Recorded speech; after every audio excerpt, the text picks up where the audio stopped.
So as you can probably guess by now, this was quite a long little chat we had. We had fun with it, and we kept it going for quite a long time. So I tried to find a place where we could cut it and make little manageable and watchable sections so I could post. So without further ado, picking up from where we left off the last one, here's the next one.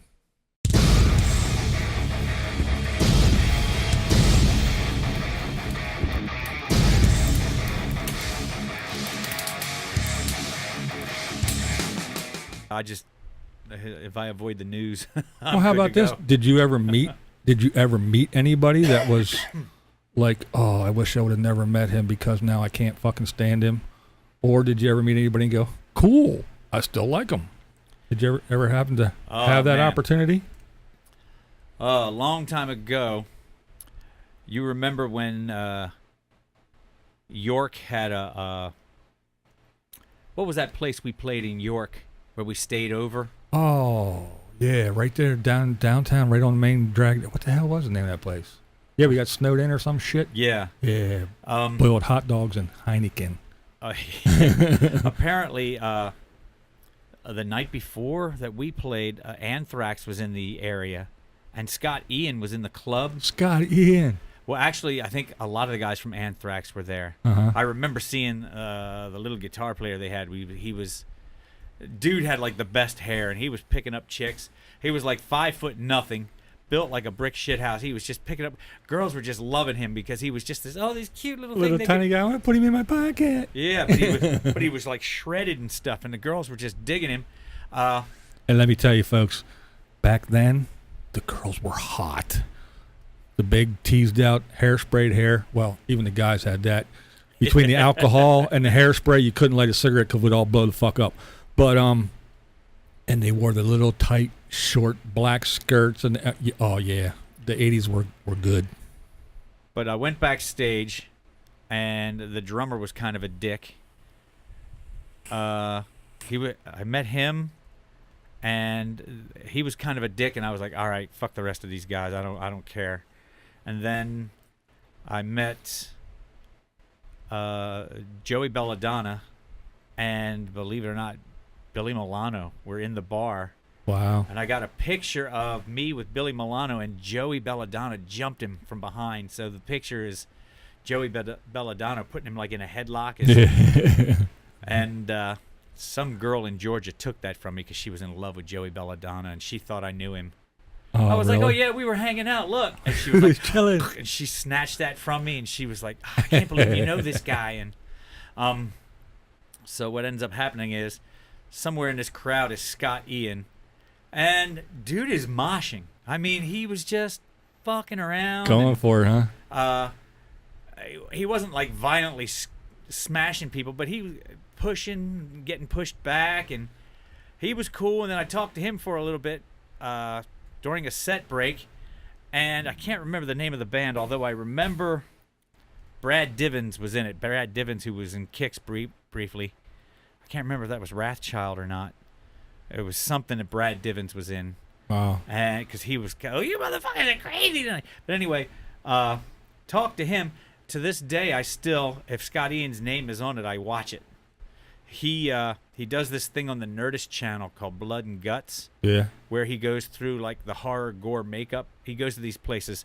And and then they make him up. You know, like they'll do something with him. Like the one I saw today was he went to the place where the guys did the prosthetics for Hellboy.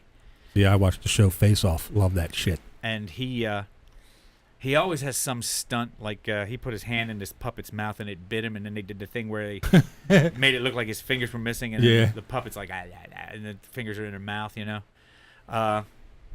He does that, and he does another one I can't remember the title of, but I got the Pluto TV app from my Roku box just so I could watch Scott Ian on the Nerdist channel. Nice.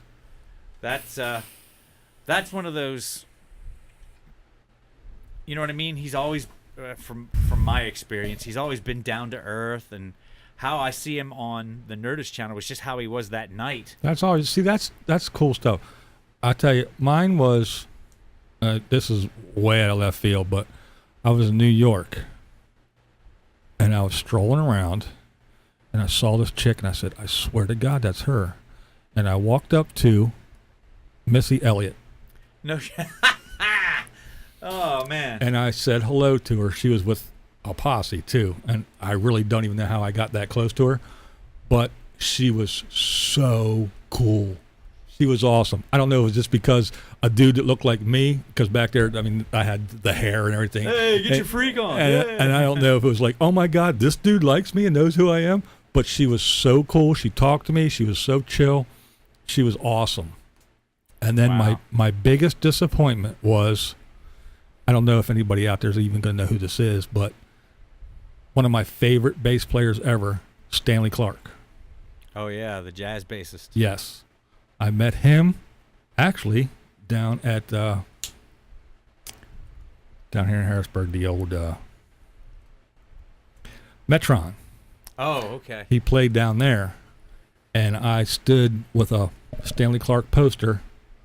So I wanted him to sign it, and I stood, and he walked by, and I said something, and he looked at me and was like, and just scurried away like he didn't have I mean, it was like, how dare you? And that was rude. The biggest letdown ever. That was one, because I had a stat. And if he put out an album, I had it. And I just loved his shit. And I rushed to get, when I heard he was coming, I rushed to get tickets. And I went down, like I said, I had my little poster all rolled up. I had it in my back pocket all night long. And at the end of the night, I rolled that thing out, and I had my Sharpie out, and I'm like, yeah, buddy, I'm getting talked to. And he walked by, and he looked at me like, how dare you? And just walked right on by. And Stanislaus. Yep. How did you do that? I was like, damn, that's just rude. I don't think I like you anymore. But yeah, he was a badass bass player. Anybody, check him out. I'm sure there's something on YouTube. Go ahead, check out Stanley Clarke. Big black dude, plays bass. Awesome shit, man. Chords, runs, and all kinds of wild stuff, man. He does that thing with his thumb. Yeah. That thing with his thumb. Yeah. Slapping the bass. Slapping and pulling. I likes my women like I likes my bass. With an awesome bottom and love to be slapped. Oh, shit. Oh, man. Oh, and I like mine like I like my coffee. Black and sweet. Oh, ground up and in the freezer. Ouch. Booyah. Oh, yeah, did I mention the best Jaegers at the bottom? I know. Trying to think. I know I met other people. I'm just trying. They were like the two that stick in my mind where like I was like, yes, thank God that she's fucking awesome. And oh, that was a big letdown. I mean, I've met a lot of people, well, we all know fucking Kicks. We both know Poison. Oh, I'm sorry. But yeah, we know all them guys. They say that they're from California, from LA. They lived right across the river from me. They're not from there. I ran into them sometime after I think it was their second album. They were on tour, and they came to Hammerjacks, and they did this whole Sidecheck did this whole thing with in Hollywood, California. Everything was Hollywood, California. Yeah. And then I ran into him and I started talking to him. Bobby Dahl, Bobby Kuykendall. Yeah. He goes by Bobby Dahl now. He recognized me and was like, "Oh, dude, how have you been?" And he was nice as fuck. Yeah, Bobby was the nicest one of the bunch. Rick Reams was also the same way. Ricky Rocket, I'm sorry. Yeah. He was. He asked me how I was doing, if I was in a band, what I'm doing, so on and so forth. And then when I run into Sidecheck, he's all of a sudden he all Hollywood and don't recognize a guy who, yeah. That's Brett Michaels, by the way, is who Sidecheck is. And Matt is the actual Matt Smith. Matt Smith was actually the guitar player. Matt Coco Smith. He left to go back home because his girlfriend was pregnant, and that's where they found CeCe DeVille out there in California. But Matt was the guitar player. And Matt was one of those real quiet types too. And I think that kind of lifestyle would have probably ate him up. He was. Yeah, it's a good thing he did go home. I don't think he could have handled it either. We'd have been reading about him ODing in some hotel room or some bullshit. Actually, he probably would have been the one who's most mentally balanced for it. Yeah, but I don't think it would have. Yeah, it would have drove him. I don't know, over the edge. I think. So Smitty, if you're watching, man, no disrespect, yo. sorry, you're not rich, but you're alive. Yeah. So what we got? What did Ricky? He got his own drum place. He makes his own drums now. Yeah, and I read somewhere he's into PETA, which, yeah, that's animal slavery is still the same. It's the only slavery that's legal now. Yeah. Uh-oh. Tangent. No. Time out. But yeah, people, don't mistreat your animals. Come on. No, don't. My people that watch this, I know they wouldn't. I got good peeps. But yeah, we know them guys. I mean, actually, Bobby Kuykendall actually auditioned for a spot as a bass player in a band that I was running lights for at the time. Wasn't that my spot when everybody thought I was leaving? Yep. Yeah, he was horrible. He came down in the basement at the time, and we were like, "Oh, dude, no." Yeah, and then a year later, we're like, "Hey, look on MTV, it's that guy we kicked out of the basement." Yeah, he grew a foot taller. He's rich now, and we're still in the basement. Don't we look like idiots? Fuck. We suck. Yep. And old Brett's rolling around on the stage. Yeah, how's that Rock of Love doing? Yeah. Talk dirty to me. Oh my God. I don't know what I would do with a house full of women like that. If I was, hey Blair, let's put you in a house with like 15 women. The bus. He did another one. It was him on a tour bus with a bunch of women. I have a hard time being in a room with like more than 4 people. You know, and women. Everybody wanting to tell me their story, and this is why I'm important, and this is why I should be special. And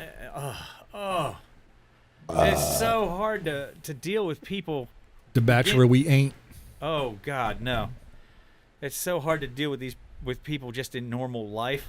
To be forced to interact with them and then have a camera on you so that, hi, I'm afraid if I speak, somebody's going to see it on YouTube, and then forever and ever there's going to be little viral bits of me talking about how I hate this, and now I'm misogynistic, and I'm racist, and I'm closed-minded, and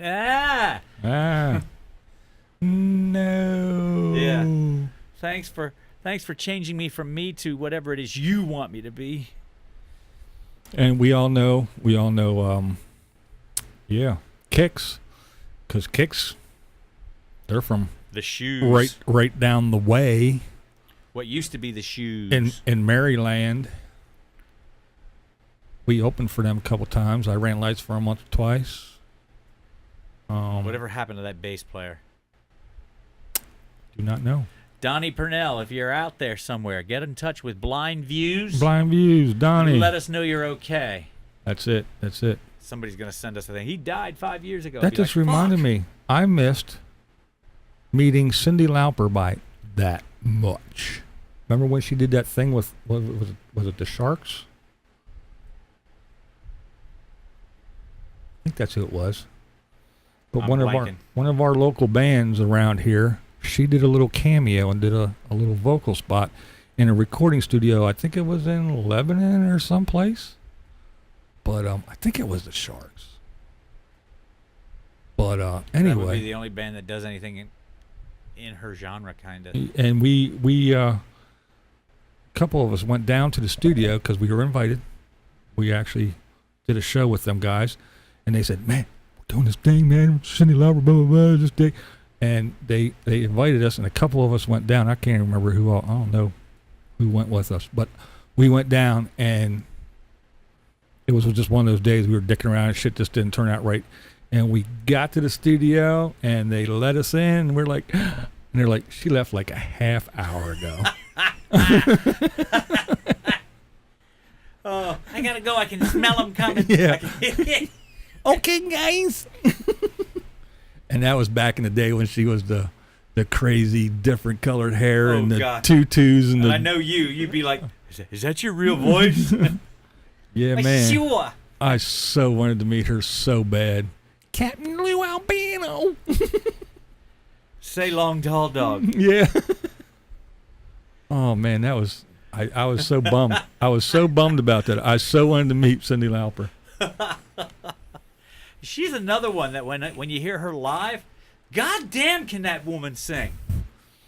I've seen her play an instrument or two. Nothing really extensive. Yeah, she does that little lute or some other little thing where she strums it. Yeah. But obviously, there's some musicianship there, and like I said, woman can sing. Yeah, she can. She can definitely sing. Even now. Like now is any different than even now from then, but whatever.